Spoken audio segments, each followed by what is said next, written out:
Hello guys. So this has been a video that's been very widely requested to kind of watch the robot that I've been talking about in action and the algorithmic trading that I've been teaching about in action as well. But I didn't want to just take any single day and just show, okay, this is the day. Look how much money the robot made. That doesn't really do too much to teach people. So I chose this day because there was one really good takeaway to have. To kind of preface it, I had a good week, and it was Friday and close to a Friday afternoon.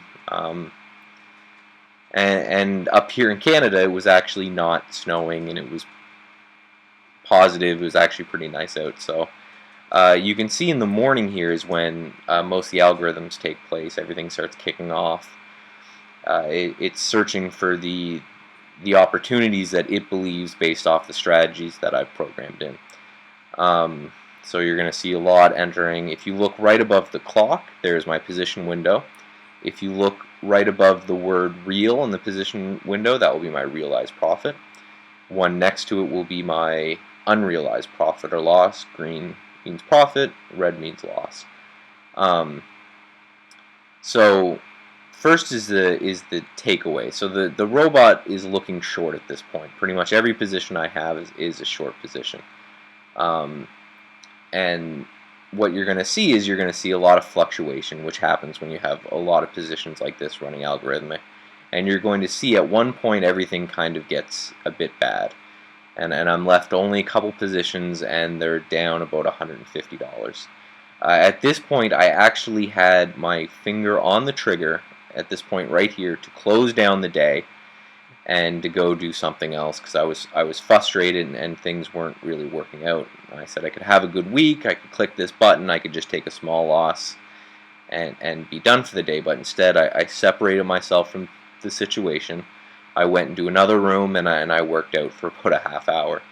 And you can see that when I got back, things had turned around nicely. So the main takeaway I would have from this is if you're running something that's statistically based, is that you do not mess with the statistics behind it, right? If I were to close these down, these gains that would have taken place would never have happened, and I would have skewed the entire statistics from everything that I've backtested. So a couple things to note, because I know people will be wondering, none of these trades were entered by me, bar the last trade that we're going to see.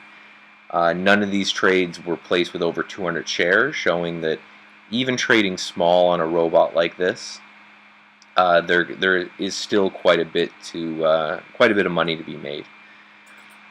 So this was all done using trade ideas as the back testing and kind of the engine behind it, and a linking software that I can talk about for Sterling.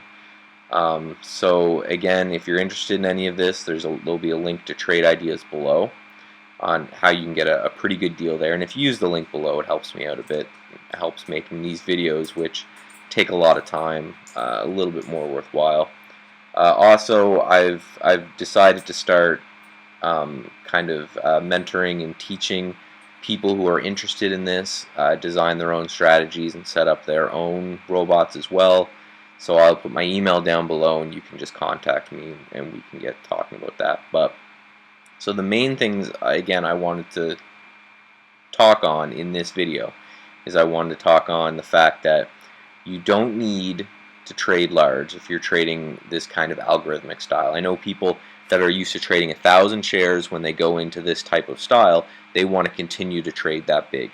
But as you can see, that the amount of positions can fluctuate anything from 0 to 20 at a time. So it's very important to trade very small. And then the other thing to note is whether you're a discretionary trader that's trading off of a game plan, or you're an algorithmic trader who's trading off of statistical backtest, it is very important that you take every trade you can and that you don't mess with the numbers, because again, if I had closed out all these positions, my strategies would be showing better than my actual returns, and you never want that to happen. So if you are going to mess with your strategy, make sure it's only ever risk reduction. You're never intervening in something that it would already like to do. So once again, check out all the links below. Let me know in either the chat rooms that you guys know me from, or in the comments down below, whether or not you like this stuff and whether or not you want to see more.